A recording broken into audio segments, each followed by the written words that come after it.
the principal of this beautiful school, other staff members, my dear parents, and my very, very dear children. Warm welcome and good evening to one and all. And first of all, thank you so much for including me and making me a part of this beautiful and momentous occasion of your annual function today. I'm truly touched and overwhelmed that you have invited me for this beautiful function.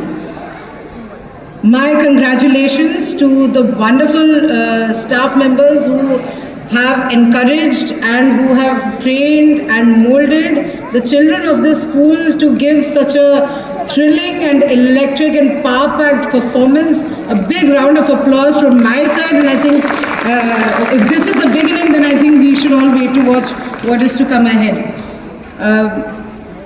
Very kind words have been said about me. I'm thankful about that. I've been asked to probably try and motivate you all about whatever it is that I do. Can I please have those light dimmed? I'm not able to see the people in front of me.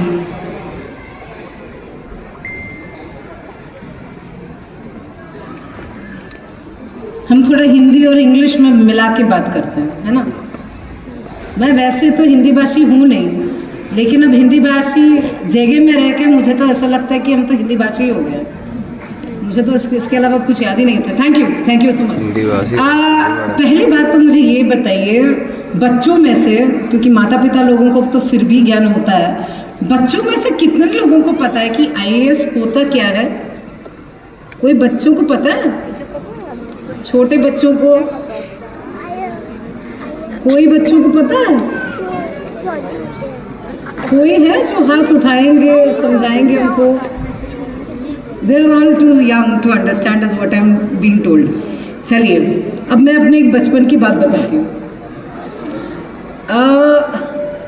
चलिए, फिर पहले तो ये समझाया जाए कि IAS होता क्या है।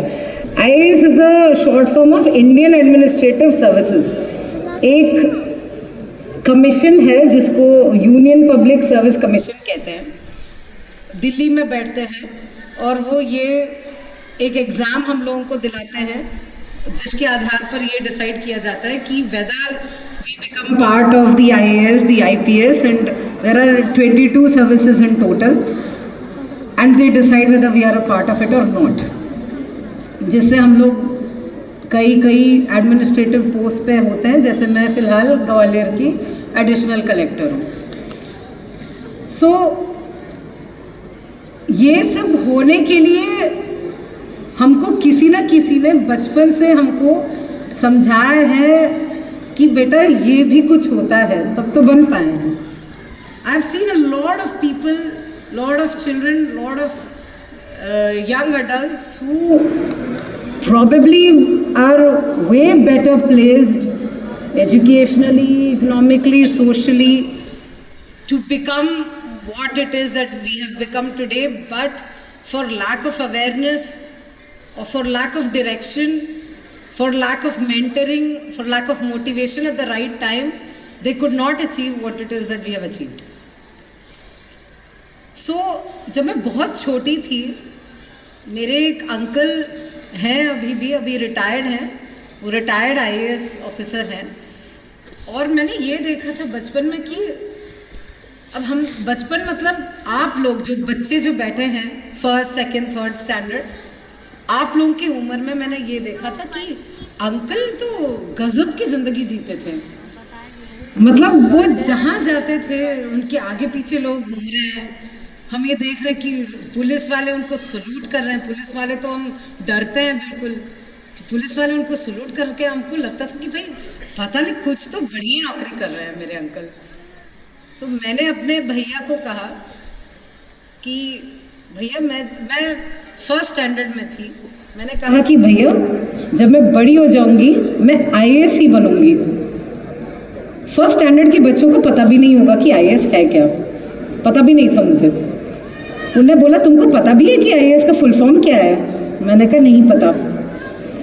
I'm, like she said in my introduction, I'm from Kerala. My mother tongue is Malayalam. In my mother tongue, my brother translated to me कि IAS का full form है Indian Adkala Service. Adkala in Malayalam means kitchen. So he said, so basically what it is Indian kitchen service. You will be in the kitchen. This is what they do. मैं खूब रोई, खूब लड़ी भैया के साथ कि भैया ये क्या समझा रहे हो आप मुझे. खूब लड़ी, खूब रोई. उसके बाद मैंने सोचा कि मैं अब ढूंढ के ही रहूंगी कि मेरे अंकल करते क्या हैं. आपको अगर कोई ऐसा काम जिंदगी में करना है जिससे आपको बहुत ज़्यादा आदर मिलता है लोगों से, तो उसके लिए आपको उतनी मेहनत और उस तरह का एक काम सोसाइटी के लिए करना पड़ेगा. जो इज्जत है वो व्यक्ति का नहीं है, वो पद का है.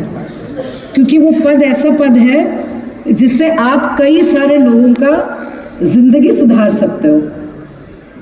आपको अपने माता पिता हमको ये समझाते हैं कि बेटा आपने ज़िंदगी में एक किसी व्यक्ति का भला किया तो आपने जीवन में पुण्य पा लिया. और ये मेरे प्यारे बच्चों एक ऐसा नौकरी है जिससे आपको एक क्या लाखों लोगों के लिए ज़िंदगी बदलने का एक मौका मिलता है. और उससे उम्मीद कर रही हूँ कि कुछ ना कुछ पुण्य तो कमा ही लेंगे. लेकिन ये एक ऐसा भी नौकरी है जिसको बहुत लोग क्योंकि कोशिश करते हैं, आसान नहीं है उसको पाना.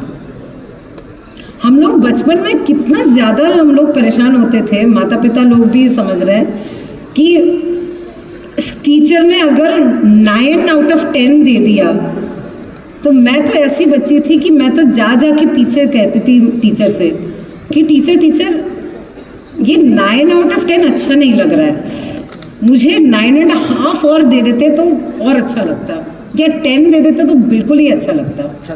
हम एक मार्क के लिए बिल्कुल तरस जाते थे. लेकिन मैं एक ऐसी भी बच्ची थी कि बचपन में एक मेरा एग्ज़ाम होता था तो उसमें मैंने देखा कि मुझे 98 out of 100 मिला था. अब मेरी उम्मीद थी कि भाई कुछ तो काउंटिंग मिस्टेक टीचर ने की होगी, तो मैं बैठ के चेक कर रही थी कि कुछ तो काउंटिंग मिस्टेक टीचर ने की होगी, 2 मार्क कहीं से और देख लूँ कि मिस तो नहीं हुआ. तो मैं बैठ के काउंट कर रही थी कि कहीं पे तो मिस्टेक तो नहीं हुआ कैलकुलेशन में. जब मैंने कैलकुलेट किया तब मैंने देखा कि जो मेरा टोटल था वो तो 98 नहीं, वो तो 97 हो रहा था.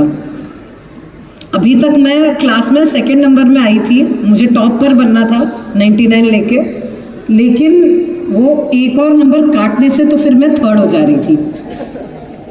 मेरे आसपास के दोस्तों ने कहा अरे तुम चुप बैठो, तुम 2nd पे हो, चुप बैठो. मेरा लेकिन दिल नहीं माना. मैंने जाके कहा टीचर को कि टीचर ये गलत हो गया है, मुझे 98, I don't deserve 98, I deserve only 97, so please cut my marks. मेरे टीचर में शॉक्ड कि ऐसे भी बच्चे हैं क्या. उन्होंने कहा कि तुमको पता है ना इससे तुम 3rd में हो जाओगी. मैंने कहा तो जिसको 2nd मिलना चाहिए वो कम से कम डिजर्विंग है, उसको तो आगे तो लाना चाहिए मुझे. उनने बहुत एक अजीब सी एक स्माइल देके काट ही दिया. वापस घर जाके मम्मी ने खूब डांटा कि बेटा ये तुमने क्या करके आ गई कि अपना ही मार्क कटवा दिए. लेकिन फिर मैंने मम्मी को समझाया कि मम्मी ये अगर मैं नहीं करती, मैं एक्सेप्ट नहीं कर पाती कि मुझे 2nd प्राइज मिल रहा है. ना मिले कोई दिक्कत नहीं है, लेकिन गलत तरीके से मुझे नहीं मिलना है. उससे फिर मम्मी भी शौक कि चलो ये तो मैंने चलो कुछ तो अच्छा समझा दिया अपने बच्चों को. फिर अब आई बात दूसरी चीज जो मैं आप लोगों को बताना चाहूंगी अबाउट मोटिवेशन. कई सारे माँ बाप होते हैं, वो क्या करते हैं, वो देखते हैं कि बच्चा बिल्कुल पढ़ नहीं रहा है, बिल्कुल उसको अच्छे से पीछे लग के कि बेटा तुम पढ़ो, बेटा तुम पढ़ो. मेरे पेरेंट्स ऐसे कि 9th स्टैंडर्ड में, आप लोग तो छोटे हो गए हो, 9th की बात कर रही हूँ, 9th स्टैंडर्ड में मैथ्स में मुझे 100% मार्क्स मिला। मम्मी पापा सोचे अच्छा 100% मार्क्स मिला। अगले साल 10th में उनने मुझे सीधे भेजा ट्यूशन को। मैंने कहा भाई मैं 100 मार्क्स तो ला ली हूँ, इससे ज़्यादा क्या कर लूँगी, ट्यूशन मुझे भेजने की क्या ज़रूरत है। उन्होंने कहा बेटा तुम ओवर कॉन्फिडेंट हो जाओगी, 100% तुमने ले लिए, तुमको ये लगेगा कि अब तो मुझे सब कुछ आ गया, अब तो मुझे कुछ काम करने की ज़रूरत नहीं है। तुम ओवर कॉन्फिडेंट ना बनो, इसी के लिए तुमको ट्यूशन में भेज रहे हैं। और वो ट्यूशन का परिणाम यही रहा कि दिन रात फिर मेहनत करके अच्छे से फिर पढ़ाई वगैरह करना तो पड़ ही गया था। लेकिन मैं ये नहीं कहूँगा कि मेरा पूरा बचपन सिर्फ पढ़ाई लिखाई में गुजरा। जो एक्स्ट्रा करिकुलर एक्टिविटीज़ हैं, मैं आज भी मानती हूँ कि जो एक्स्ट्रा करिकुलर एक्टिविटीज़ जैसे सिंगिंग, डांसिंग, हम लोगों ने भी अपने स्कूल में ज़रूर किया था, उससे मुझे फ़ायदा ही मिला है, उससे डिसिप्लिन हो जाता है व्यक्ति।